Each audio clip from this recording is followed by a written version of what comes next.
Good morning student. अब हम next lecture में बात करेंगे फंक्शन के टॉपिक पर हम बात कर रहे हैं और टॉपिक आजकल हम जो डिस्कस कर रहे हैं अभी करंट टॉपिक चल रहा है range of function.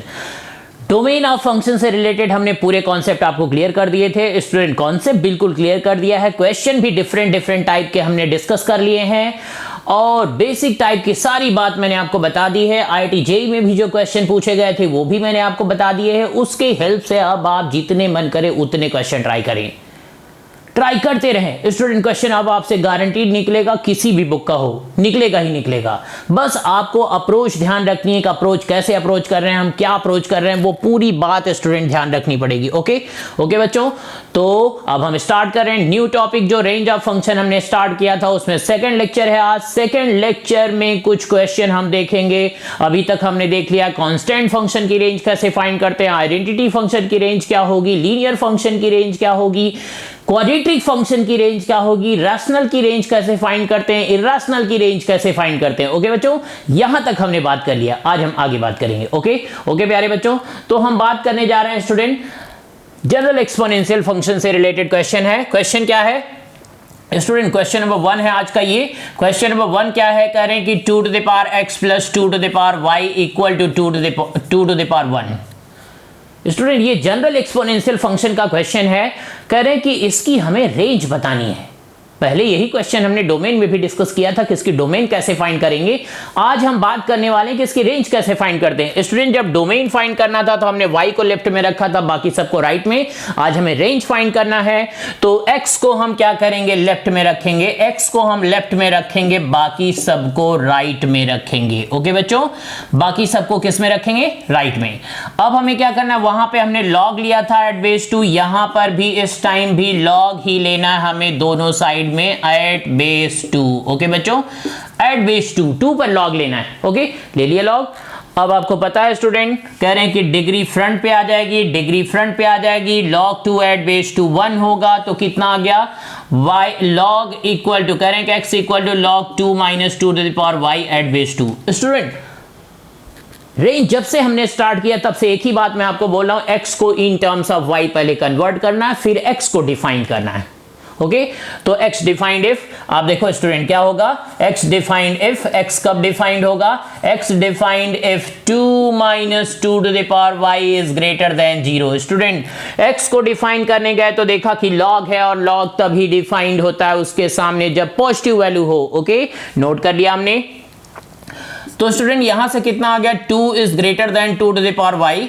Okay, 1 is greater than y। इसका मतलब स्टूडेंट जो y है वो क्या है, y belonging to minus infinity to 1, minus infinity to 1।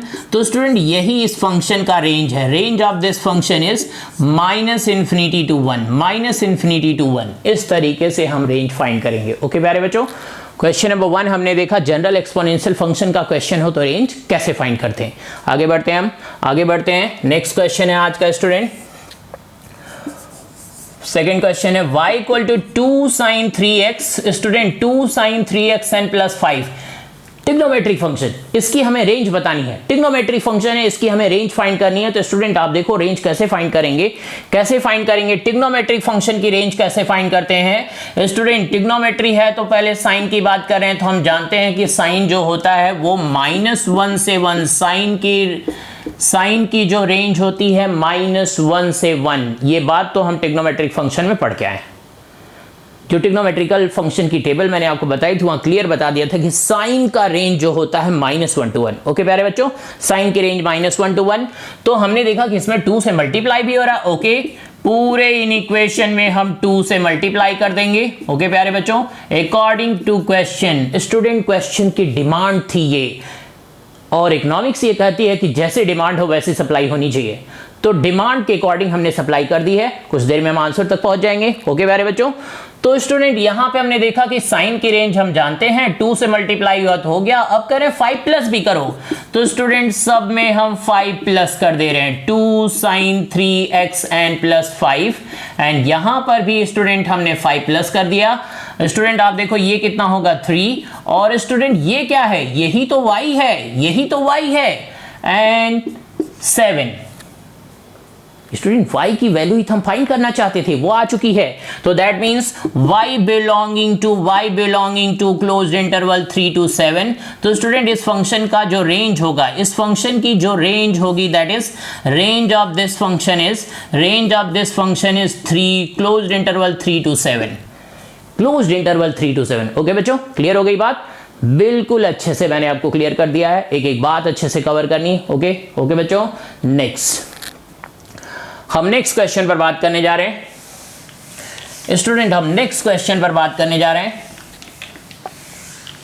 Question number 3। Student अगर सिंगल साइन या कॉस आएगा तो उसकी रेंज तो हम इस कॉन्सेप्ट से फाइंड करेंगे, लेकिन अगर क्वेश्चन ऐसा हो, क्वेश्चन कर रहे हैं स्टूडेंट ऐसा हो y equal to -3 sin x plus 4 cos x and plus 7।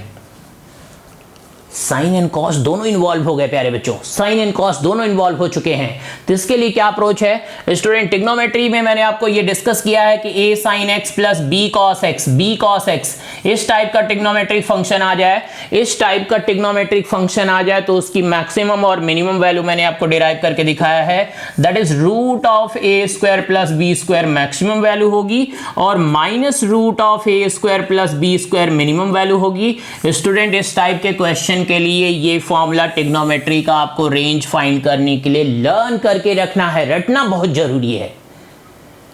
Trigonometry के चैप्टर में जिसने ट्रिग्नोमेट्री मुझसे पढ़ी उसको क्लियर होगा, ये फॉर्मूला हमने वहां पे देखा है। तो ट्रिग्नोमेट्री जैसे चैप्टर का वो फॉर्मूला हमने यहां पर रेंज के लिए यूज करना है। तो रेंज के लिए हम यूज करने जा रहे हैं स्टूडेंट। तो हियर क्या होगा, आप देखिए क्या होगा, -3 sin x plus 4 cos x। Student according to this formula क्या हो जाएगा, 3 का स्क्वायर एंड 4 का स्क्वायर वो कितना हो जाएगा 9 प्लस 16 एंड इस साइड में भी कितना होगा student 9 plus root of 9 plus 16। तो स्टूडेंट ये क्या आ गया -5 और ये कितना है -3 sin x and plus 4 cos x and up to 5। Okay बच्चों, क्वेश्चन की डिमांड है कि इसमें 7 भी प्लस किया जाए, तो ओके हम 7 भी प्लस करेंगे, -5 plus 7 -3 sin x and plus 4 cos x and plus 7 and 5 plus 7। Okay बच्चों, यहां से कितना होगा 2 और स्टूडेंट ये क्या है, यही तो y है एंड 12। स्टूडेंट इस क्वेश्चन में कह रहे हैं y की वैल्यू कहां से कहां तक है, closed interval 2 to 12, closed interval 2 to 12। Okay बच्चों, क्लोज्ड इंटरवल 2 to 12 यही इस फंक्शन का रेंज है। Range of this function is student, range of this function is 2 to 12। ये इसका आंसर है। ओके बच्चों, क्लियर आपको बात, ये इसका आंसर है। क्वेश्चन नंबर 4 पर अब हम बात करेंगे। रेंज से रिलेटेड स्टूडेंट बात करें, रेंज से रिलेटेड पहले भी मैंने आपको काफी क्वेश्चन दिखा दिए हैं, आज फिर हम बात करें जिससे ये टॉपिक कंप्लीट हो जाए। तो स्टूडेंट आप देखो नेक्स्ट क्वेश्चन क्या है, नेक्स्ट क्वेश्चन क्या है स्टूडेंट, नेक्स्ट क्वेश्चन जो कि आईआईटी में पूछा गया है स्टूडेंट, आईआईटी का पूछा गया क्वेश्चन है ये। कह रहे हैं कि क्वेश्चन नंबर 4 क्या है, y equal to 3 sin root of pi square by 16 -x square. Student इस ट्रिग्नोमेट्रिक फंक्शन की रेंज हमें बतानी है। क्या बताना है, इस ट्रिग्नोमेट्रिक फंक्शन की हमें रेंज बतानी है। ओके ओके बच्चों, क्वेश्चन नंबर 4 है ये, इस ट्रिग्नोमेट्रिक फंक्शन की रेंज बतानी है। तो स्टूडेंट रूट है, रूट में मैंने आपको मिनिमम और मैक्सिमम का कॉन्सेप्ट बताया था, रूट में मिनिमम और मैक्सिमम का कॉन्सेप्ट बताया था। तो स्टूडेंट यहां से क्या हो जाएगा, आप देखो y मिनिमम की वैल्यू क्या होगी 0। रूट में जब यहां पे x स्क्वायर हो स्टूडेंट, जब यहां पे -x स्क्वायर हो तो मैंने आपको बताया था y मिनिमम क्या होगा 0, y मिनिमम क्या होगा 0 एंड y मैक्सिमम की वैल्यू क्या होगी स्टूडेंट, y मैक्सिमम की वैल्यू क्या होगी 3 sin root of pi square by 16 and -x square की मिनिमम वैल्यू, x स्क्वायर की मिनिमम वैल्यू। स्टूडेंट मेरी अप्रोच सीखनी है, आपको गारंटी सब कुछ क्लियर हो जाएगा, अपनी कहानी नहीं करनी है, जो मैं सिखाना चाहता हूं वही सीखना है आपको। ओके आगे बढ़ते हैं हम, कितना हो जाएगा स्टूडेंट, यहां से देखो आप 3 sin स्टूडेंट स्क्वायर की मिनिमम वैल्यू क्या होती है 0, तो पाई square by 16 -0 that is 3 sin pi by 4। Student ये कितना आ गया 3/√2, sin पाई बाई 4 की वैल्यू कितनी होती है 1/√2। साइन पाई बाय 4 की वैल्यू कितनी, 1/2√2। तो student y belonging to minimum value है 0, मैक्सिमम वैल्यू है 3/√2। तो स्टूडेंट इस फंक्शन का जो रेंज है, range of this function is closed interval 0 to 3/√2। Okay प्यारे बच्चों, ओके ये बात क्लियर है। नेक्स्ट क्वेश्चन हम देखेंगे। नेक्स्ट क्वेश्चन हम देखने जा रहे हैं। क्वेश्चन नंबर 4 हमने क्लियर कर लिया है। क्वेश्चन नंबर 4 हमने क्लियर कर लिया है। क्वेश्चन नंबर 4 क्लियर कर लिया बच्चों। अब हम नेक्स्ट पर बात कर रहे हैं। स्टूडेंट नेक्स्ट क्वेश्चन ये भी इंपॉर्टेंट क्वेश्चन है, पूछा गया है question number 5, y equal to 1/2 minus sine 3x। Student इस पर हमें बात करनी है 1/2 माइनस साइन 3x। ओके तो स्टूडेंट आप देखो यहां पर y इक्वल टू 1/, स्टूडेंट ये क्वेश्चन क्लियर है। रूट का कॉन्सेप्ट है। रूट के कॉन्सेप्ट में मैंने आपको बताया कि मिनिमम और मैक्सिमम की अप्रोच अप्लाई करते हैं। ट्रिग्नोमेट्री को हमने ध्यान रखा है, लेकिन मिनिमम और मैक्सिमम की अप्रोच अप्लाई करनी है। ओके बच्चों, तो यहां से देखो अब इसकी भी रेंज फाइंड करनी है स्टूडेंट। तो हम जानते हैं कि साइन की वैल्यू क्या होगी, -1 से 1। स्टूडेंट क्या होगा, -1 से 1। साइन की वैल्यू कहां से कहां तक होगी, -1 से 1। ओके आगे बढ़ते हैं हम। स्टूडेंट कह रहे हैं कि इसमें माइनस से मल्टीप्लाई करना है। तो स्टूडेंट आपको पता है कि माइनस से मल्टीप्लाई करने से इनइक्वालिटी चेंज हो जाती है। ये बात तो बड़े अच्छे से मैंने आपको बताया। ओके आगे बढ़ते हैं। उसके बाद इसमें 2 प्लस भी करना है। तो स्टूडेंट यहां पे 2 प्लस करेंगे तो 3, यहां पे 2 प्लस करेंगे तो 2 माइनस साइन 3x, और स्टूडेंट यहां पे 2 प्लस करेंगे तो 1। कोई प्रॉब्लम, बहुत छोटी सी बात है। अकॉर्डिंग टू क्वेश्चन हम प्रोसीड कर रहे हैं, जैसा ट्रिग्नोमेट्री में मैंने आपको बताया। स्टूडेंट आप देखो, आप इसी का क्या करना है, रेसिप्रोकल। तो स्टूडेंट मैं आपको एक बात और बता दूं, रेसिप्रोकल करने से भी इनइक्वालिटी चेंज हो जाती है। इनइक्वालिटी 2 केस में चेंज होती है स्टूडेंट। कब कब चेंज होती है, एक माइनस से मल्टीप्लाई करने से भी इनइक्वालिटी चेंज हो जाती है, और रेसिप्रोकल करने से भी इनइक्वालिटी चेंज हो जाती है। तो स्टूडेंट आप देखो ध्यान से, यही तो y है। तो y की वैल्यू आ गई है 1/3, और ये है y अप टू 1। स्टूडेंट इस फंक्शन का रेंज हमें पता चल गया, closed interval. Range of this function is closed interval 1/3 से 1 तक। ये हमारा आंसर है। ओके प्यारे बच्चों, ओके प्यारे बच्चों, ये क्लियर है आपको, ये क्लियर है। तो अभी मैंने आपको दिखा दिया कि अभी मैंने आपको दिखाया कि ट्रिग्नोमेट्रिक फंक्शन की रेंज कैसे फाइंड करते हैं। आगे बढ़ते हैं हम नेक्स्ट क्वेश्चन पर। स्टूडेंट नेक्स्ट क्वेश्चन पर हम बात करने जा रहे हैं। नेक्स्ट क्वेश्चन क्या है स्टूडेंट, ये एंट्रेंस में पूछे गए क्वेश्चन है, कोई जेईई मेंस में पूछा गया है, कोई जेईई एडवांस में पूछा गया है। नेक्स्ट क्वेश्चन है student y equal to, next question है y equal to modulus of x minus 1 plus modulus of x minus 2। Student modulus function की हमें रेंज फाइंड करनी है। इस फंक्शन की हमें रेंज फाइंड करनी है, तो कैसे करेंगे स्टूडेंट, देखो आप बहुत आसान है। इसको हम ग्राफिकली अप्रोच करते हैं तो थोड़ा आसानी होगी, ग्राफिकली अप्रोच करेंगे तो थोड़ा आसानी होगी इस टाइप के फंक्शन की रेंज बताने में। ये x एक्सिस, ये y axis. Student modulus function है तो थोड़ा ग्राफिकली अप्रोच करते हैं और इजीली आंसर पता चल जाएगा। ओके आगे बढ़ते हैं। देखो आप स्टूडेंट, आप देखो यहां पर 1 है और यहां पे 2 है, तो पहले हम 1 और 2 पर वैल्यू पता करते हैं। स्टूडेंट 1 पर क्या होगा, आप देखो अगर हम इसमें 1 पुट कर दें तो x की वैल्यू 1 के लिए, स्टूडेंट x की वैल्यू 1 के लिए क्या होगा, x की वैल्यू 1 के लिए ये 0 होगा, और ये कितना होगा स्टूडेंट, 1 रखेंगे तो 1 आएगा। यहां पर एक पॉइंट आ गया, एक पॉइंट हमने फाइंड कर लिया। अब 2 पर चेक करते हैं स्टूडेंट, इसमें 2 रखेंगे तो ये 0, इसमें 2 रखेंगे तो 2 पर, x की वैल्यू 2 के लिए भी ये क्या है 1। ओके स्टूडेंट, ओके क्लियर है। आगे बढ़ते हैं। अब 1 से छोटी वैल्यू 0 रखते हैं स्टूडेंट। 0 के लिए क्या होगा, ये 1 होगा और ये 2, 0 के लिए तो 1 और 2 मिलके कितने हो गए 3, 1 2 3। यहां पर 0 के लिए यहां पर आएगा।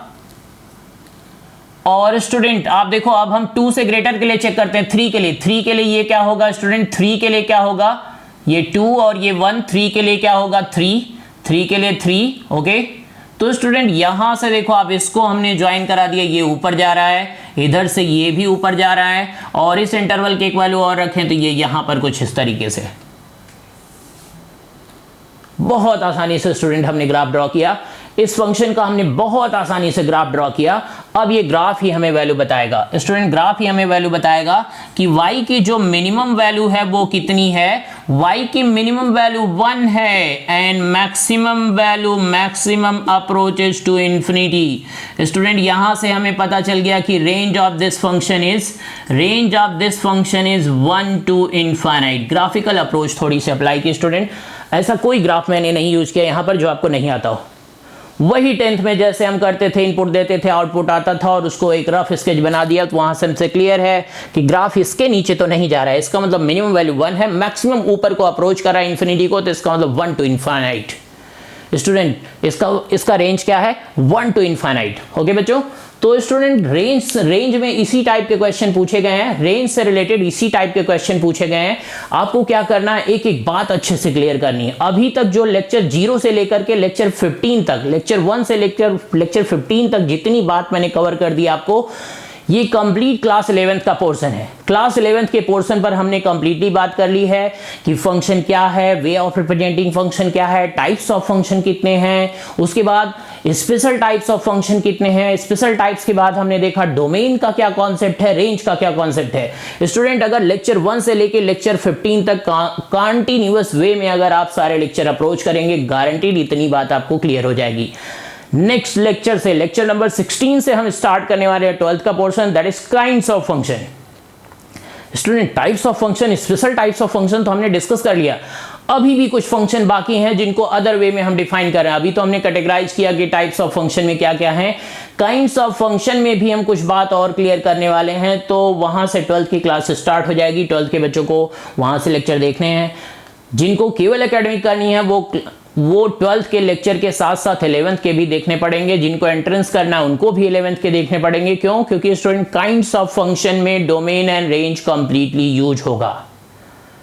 ओके, तो लेक्चर आपको सारे देखने पड़ेंगे। 12th के स्टूडेंट के लिए कंप्लीट फंक्शन, 11th के स्टूडेंट के लिए भी अगर उसको एंट्रेंस देना है तो कंप्लीट फंक्शन देखना होगा। अगर केवल एकेडमिक्स करनी है तो 11th में अभी इसके 15 लेक्चर से काम चल जाएंगे। ओके बच्चों, तो यहां तक अच्छे से रिपीट करना है। नेक्स्ट लेक्चर 16 में, लेक्चर नंबर 16 में हम बात करेंगे क्लास 12 के काइंड्स ऑफ फंक्शन पर। Okay, thank you.